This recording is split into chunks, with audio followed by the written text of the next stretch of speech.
Questions emerged of whether the proposed constitutional referendum would meet its deadline. Attorney Fred Smith said Haitian Bahamian political parties are the way of the future, and trouble brews over at the Bahamas Telecommunications Company. We've got those stories and a whole lot more. I'm your host, Krishna Virgil, and this is the Tribune's Top 5.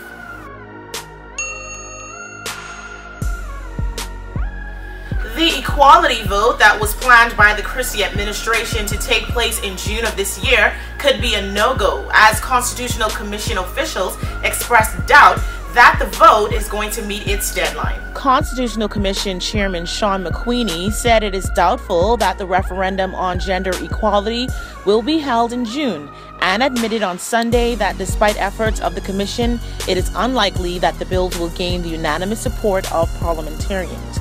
Despite the pushback from some members of Parliament on wording of at least two of the bills, Mr. McQueenie QC said he does not think there will be further amendments.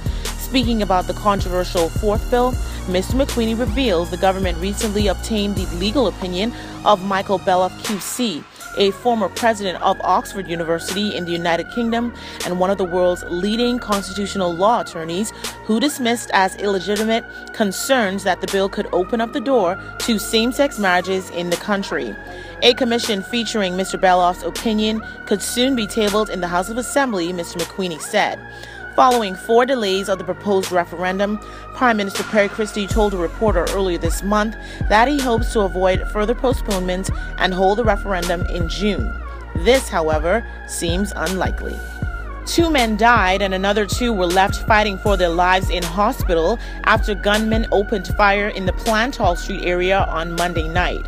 The deaths brought the country's murder count to 20 for the year, according to the Tribune's records. Police said the deadly gun attack began at around 8:15 p.m. in an area off East Street. Chief Superintendent Paul Rowe said moments after the deaths that preliminary information was that a man was standing in the street at the time when persons in a silver vehicle or van came and began firing shots in his direction.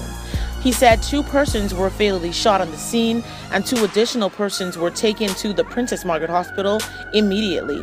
Assistant Commissioner of Police Stephen Dean said police were out in full force after the shootings looking for the gunmen. He urged anyone with information on the incident to contact police.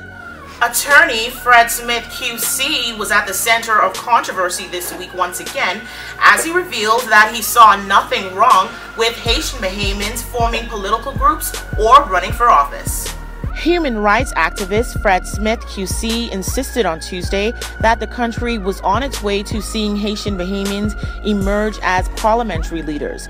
Mr. Smith, who was also the president of the Grand Bahama Human Rights Association, told the Tribune that the stigma in the Bahamas, which exists that Haitians are of lesser value, should be done away with.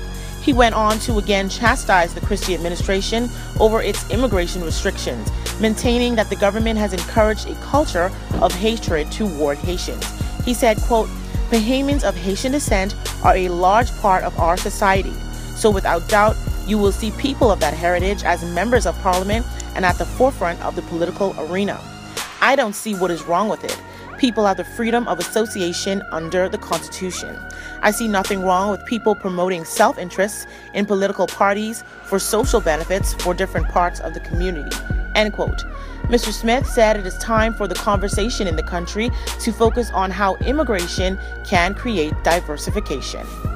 Tall Pines MP Leslie Miller on Tuesday told the Tribune that there was a possibility that he might quit the PLP if the government does not stop the export of copper from the Bahamas. Speaking to the Tribune, Mr. Miller said he was sick and tired of begging the government to do something about this vexing problem. He said he has pleaded and begged the government for years, only to have his cries fall on deaf ears. His comments to the Tribune came after he made an impassioned plea in the House of Assembly on Tuesday night, urging the government to ban copper export. The union representing Bahamas Telecommunications Company employees flipped into action this week after it was revealed that at least 150 employees could be given the boot in the coming weeks. The Bahamas Communications and Public Officers Union filed an application for a strike vote against the Bahamas Telecommunications Company, Union President Bernard Evans said on Thursday. Mr. Evans told the Tribune that the union held a general meeting with its members on Wednesday and an application for a strike vote was filed at the Ministry of Labor. This comes as some workers in New Providence and Grand Bahama staged reported sickouts in protest of the company's plans to offer voluntary separation packages to at least 150 workers. BTC's Mall at Marathon flagship store was forced to close on Thursday after workers reportedly did not show up for work.